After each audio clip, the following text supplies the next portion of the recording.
네, 인사드리겠습니다. 강원대학교 행정학 전공하고 있는 안진혁입니다.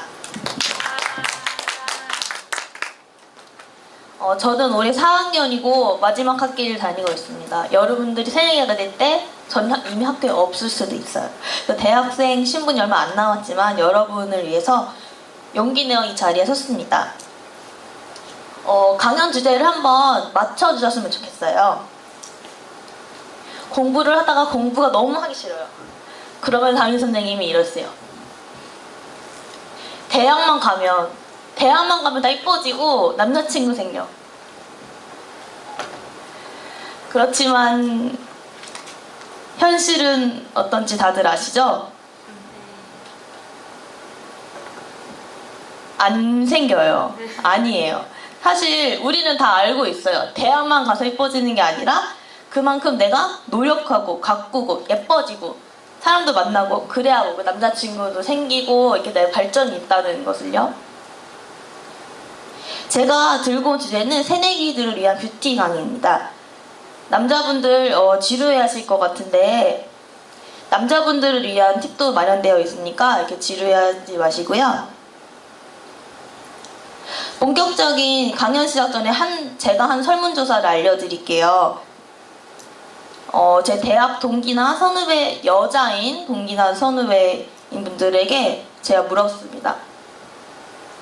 내가 메이크업이라든지 이런 스타일 변화를 줬을 때 남자친구 또는 뭐 썸남이 알아봐줬으면 좋겠다. 그걸 좀 체크해서 너 오늘 이거 바뀌었네? 이렇게 얘기해줬으면 좋겠다. 이랬으면 좋겠느냐? 아니면 이런 거 좀 민망하니까 그냥 이렇게 넘어가줬으면 좋겠다. 이렇게 제가 두 가지를 정해서 물어봤는데요. 엄청 되게 많은 분들이 이렇게 얘기해주면 내가 더 관심 받고 사랑받는 기분이라고 그렇게 말씀을 하셨어요. 남자분들 이제 아셨죠? 이게 좀 남 얘기를 생각하지 마시고 짧은 시간 열심히 들으셔서 센스 있는 남자가 되어보도록 해요. 먼저 강연의 큰 틀을 잡아드리겠습니다. 첫째, 나에게 맞는 화장품을 사야겠죠? 그 다음에 둘째, 화장품을 샀으니까 얼굴에 발라야겠죠? 어떻게 바를까? 마지막, 꼭 화장을 안 해도 우리는 충분히 예뻐질 수가 있어요. 이렇게 큰 세 가지로 순서대로 진행하겠습니다.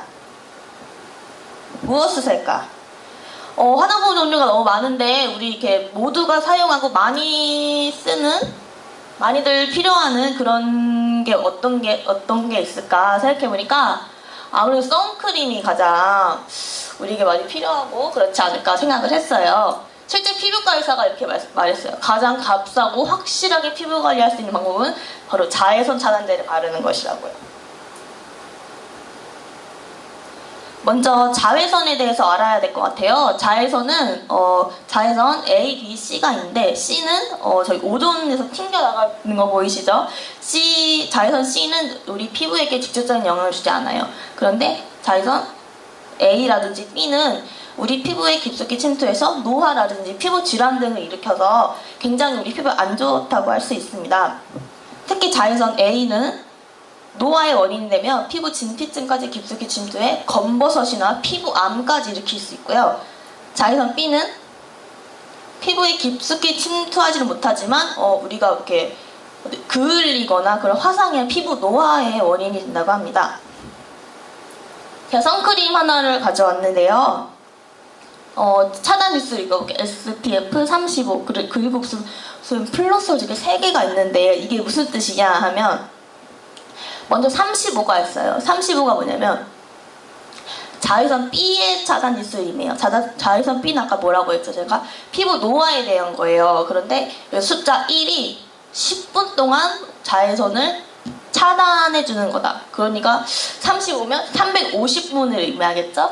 그리고 밑에 플러스는 A, 자외선 차단 지수 A의 차단 지수를 의미합니다. 플러스가 많을수록 자외선 A를 차단시켜주는 그런 게 높지만 피부에 그만큼 약간 좀 무리가 간다고 해야 할까요? 그래서 약간 그렇게 뭐 지수가 무조건 높은 것만을 사용할 게 아니라 이런 적당한 지수의 선크림을 정확한 이제 선크림, 이런 적당한 지수의 선크림을 이렇게 시간 간격으로 3시간 간격을 이렇게 덧발라주는 것이 최고 피부에 괜찮다고 합니다. 다음으로는 비비크림을 살까 파운데이션을 살까예요. 여자분들 잘 들으시고요. 비비크림이나 파운데이션은 전체적인 피부를 환하게 해주고 매끄럽게 보여주는 역할을 하는데요. 먼저 파운데이션 먼저 알아볼게요. 파운데이션은 말 그대로 기초라는 뜻인데 약간 색상이 약간 노란빛이죠. 노란빛이고 색상 종류가 굉장히 많아요. 그래서 어떤 브랜드 30종 넘게도 있거든요. 그래서 이렇게 다양한 색 중에 자신에게 맞는 파운데이션을 다 발라보고 직접 찾아야 돼요. 좀 어떻게 보면 귀찮을 수가 있죠. 이렇게 색상이 다양하고 내 피부에 맞는 색상을 고르고 바르다 보니까 아무래도 약간 지속력이 길어요. 지속력이 길다는 거는 이 화장한 상태를 얼마나 오래 가느냐를 뜻하고요. 그래서 그 예쁜 순간이 얼마나 오래 가느냐를 의미하는데 파운데이션이 이게 좀 비비크림이나 딴 거에 비해서 조금 길다고 말씀드릴 수 있어요. 그리고 비비크림의 유래는 외국에서 레이저 치료 후에 환자들의 붉게 달아오는 얼굴을 커버하기 위해서 만들어진 것인데요. 요즘 이게 한국에 넘어오면서 굉장히 많은 기능을 이렇게 다 집어넣게 됐어요. 그리고 색상 선택폭이 작아요. 밝은 거, 어두운 거 이렇게 두 개밖에 없거든요. 그래서 이렇게 좀 이렇게 나는 이거 하나만 바르고 끝내고 싶다, 다 귀찮다 이러신 분들이 이렇게 비비크림 바르시면 좋아요. 근데 좀 안 좋은 점은 아무래도 좀 컬러가 두 개밖에 없고 약간 잿빛이 돌다 보니까 약간 좀 화장을 한 티가 많이 난다고 해야 될까요? 이런 점을 좀 조심을 해줘야 될 것 같아요.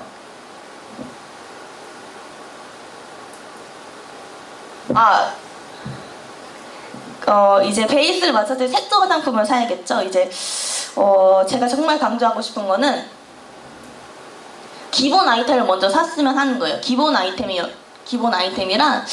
블랙 아이라이너, 블랙 아이섀도우 이게 무슨 뜻이냐면 먼저 이렇게 채도가 낮고 이게 기본적인 거 아무데나 써도 어울리는 그런 무난한 것을 약간 기본템이라고 하는데요.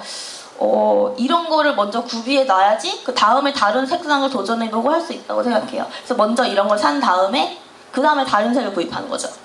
뭐 예를 들어서 갈색 아이라이너라든가 뭐 버건디, 와인 색깔 아이섀도우라든지 이런 게 먼저 갖출 건 갖추고 그 다음에 그 다음 단계로 나가야 되지 않을까 이런 조언을 제가 해드리고 싶어요.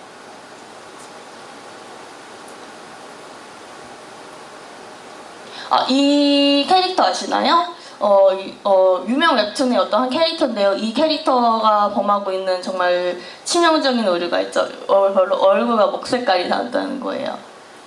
무조건 학생들을 생각해요. 하얀 피부가 이쁘다고. 근데 절대 그렇지 않습니다. 자기 피부톤과 맞지 않는 특히 비비크림을 사용하게 되면 얼굴과 목 색상 차이가 굉장히 많이 나면서 소위 말하는 화장 떡칠이라고 하나요? 약간 그런 느낌이 들 수가 있어요. 이게 제 주관적인 생각인데 화장을 한 티가 많이 난다 하면 그날은 그냥 좀 안 된 날이지 않을까 생각해요. 뭔가 좀 꾸민 티가 난다 이러면 약간 좀 촌스럽지 않나요? 근데 이런 캐릭터는 어떻게 해야 되냐? 잿빛이 돌아서 어색한 비비크림 대신에 내 피부색과 잘 맞는 파운데이션 사용을 추천드립니다. 그리고 제가 이렇게 사진을 준비 못했는데 먼저 얼굴 작아 보이는 방법이 있어요. 눈썹을 관자놀이까지. 이게 무슨 뜻일까요? 우리 얼굴에 면적은 정해져 있는데 눈, 코, 입이 커지면 커질수록 우리 여백이 줄어들겠죠. 그러면 그만큼 얼굴이 작아 보여요. 이런 착시 현상을 주는 건데 눈썹을 저런 관자놀이까지 그리라는 소리가 아니라 눈썹을 약간 좀 크고 넓게 그려주면 우리 여백이 줄어들면서 얼굴이 여기가 좀 작아 보이겠죠? 그리고 입술 발색을 뚜렷하게 이것도 같은 의미예요. 입술이 이렇게 커지면 여기가 좀 줄어들고 얼굴이 방금 작아 보이는 효과를 줄 수 있겠죠. 그리고 이중턱 만들어 쉐딩하기는 이건 약간 얼굴 촉수의 결정판이라고 할 수 있는데 이중턱이야말로 내가 가리고 싶은 부위잖아요. 여기서부터 진하게 쉐딩이 뭔지는 아시죠? 이렇게 까맣게 칠해서 그림자를 만들어주는 건데요. 여기서부터 이렇게 까맣게 칠해서 이렇게 올려주면 그만큼 여기가 이렇게 그만큼 자연스럽게 쉐딩이 그림자가 지게 되면서 얼굴이 전체적으로 작아 보이는 효과를 낼 수 있어요. 그리고 두 번째, 보다 확실하게 베이스 전 컨실러 먼저. 이게 무슨 소리냐? 먼저 우리는 먼저 베이스 메이크업을 해요. 근데 그 다음에도 가려지지 않는 잡티들이 너무나 많거든요. 이걸 어떻게 해야 되냐? 먼저 뭐 파운데이션을 바르기 전에 컨실러를 먼저 이렇게 집중적으로 발라요. 그리고 그것을 이렇게 많이 펴바르지 않고 그 상태로 위에 바로 이제 베이스를 까는 거예요. 먼저 이렇게 지우고 전체적으로 깔다 보면 이게 뭐랄까 이게 커버도 좀 더 자연스럽게 되고 좀 뭉치지 않더라고요. 그리고 붓에 물을 묻혀 써보자. 이게 무슨 소리냐면요. 우리 이게 아이섀도우 같은 거 붓에 묻혀서 이렇게 하잖아요. 근데 여기 이 색깔을 좀 더 진하게 내보고 싶다. 좀 가끔 이런 날 있을 수 있는데 그때 붓을 물에 적시세요, 직접. 그래서 그걸 쭉 짜은 다음에 가루에 묻혀 이렇게 발라보세요. 그러면 발색이 평소보다 훨씬 더 진하게 되고 되게 정확하게 되거든요. 이런 방법을 이렇게 좀 이렇게 터득하셔서 나만의 그런 뷰티 팁을 만들어 가셨으면 좋겠습니다. 그리고 마지막으로 꼭 화장을 안 해도 우리는 예뻐질 수가 있어요. 첫 번째, 이렇게 피부 관리 달력이라고 하나요? 일주일에 2번 모공팩 아니면 각질 제거의 날을 정하시는 거예요. 일주일에 2번씩 모공팩 필링 이런 식으로 계속 날을 정하셔서 오늘은 이거 하는 날. 이거 되게 그리고 별로 이렇게 귀찮지도 않아요. 한 10분 정도밖에 안 걸려. 이렇게 날짜를 정해서 이렇게 이용하면 약간 억지로라도 이렇게 피부 관리를 할 수 있거든요. 저쪽에 보시다시피 제가 저렇게 직접 팩을 하고 있는 사진을 첨부해봤습니다. 그리고 이거는 지금 남자분의 눈썹을 제가 직접 사진을 찍었어요. 먼저 미간에 있는 눈썹을 전체적으로 다 밀어주셔야지 얼굴이 전체적으로 화사해 보입니다. 와, 이거 진짜 답이 없죠. 여기 보이시나요? 여기 미간에 있는 이 더러운 잔눈썹들. 굳이 원하시진 않으시겠지만 확대를 해드리면 정말 더러워요. 여기를 무조건 다 밀어주세요. 그냥 뭐 요령이 할 것도 없이 그냥 이렇게 눈썹 칼로 이렇게 밀어주시면 쪽집게로 뽑아주신다거나 다른 데는 못해도 여기만 해도 굉장히 큰 효과를 보실 수 있어요. 특히 남자분들. 그 다음에 어떻게 해야 될까요?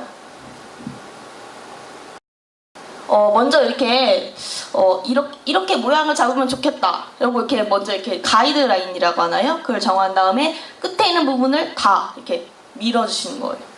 이게 좀 부담스럽다고 생각하실 수 있는데 그러면 약간 눈썹용 가위가 있거든요. 그런 걸 이렇게 기장만 이렇게 쳐주셔도 확실히 깔끔해 보일 수 있어요.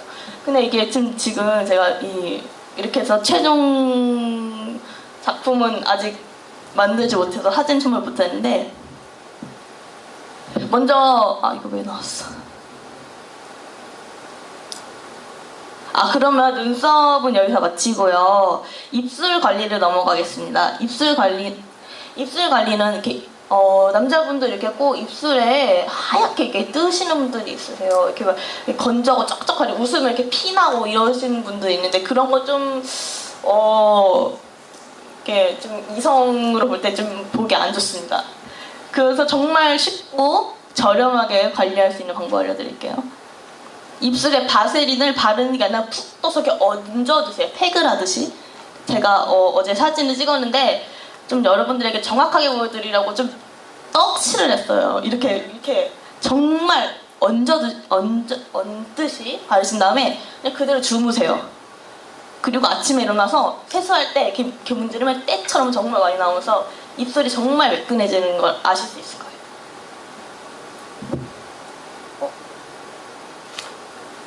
왜 이래?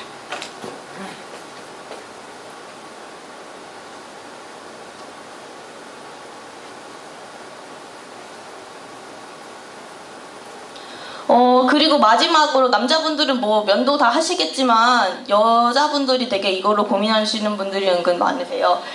여기 콧수염이라든지 거뭇거뭇해서 얼굴이 전체적으로 칙칙해 보이는 이걸 어떻게 해야 할까요? 라고 하시는데 이게 사람마다 말이 다른데 제 주관적인 의견으로는 그냥 미셔도 될 것 같아요. 이게 여기가 미르면 두꺼워진다는 속설이 있는데 그게 그렇게 보인다는 털이 새로 나다 보니까 그렇게 보인다는 것이 정말 두꺼워진다는 그런 과학적인 그런 결과는 없었다고 해요. 그냥 이렇게 눈썹 하이라이트 대신 이렇게 자극이 가면 그만 거뭇거뭇해질 수는 있겠죠? 그래서 좀 이렇게 좀 보습을 해주고 그냥 부드럽게 밀어내는 방식으로 그런 식으로 이렇게 눈썹 여기 콧수염을 이렇게 밀어주시면 될 것 같아요. 제 강의는 여기서 마치고요. 혹시 질문 있으신가요? 네, 없으면 여기서 마무리하겠습니다. 감사합니다.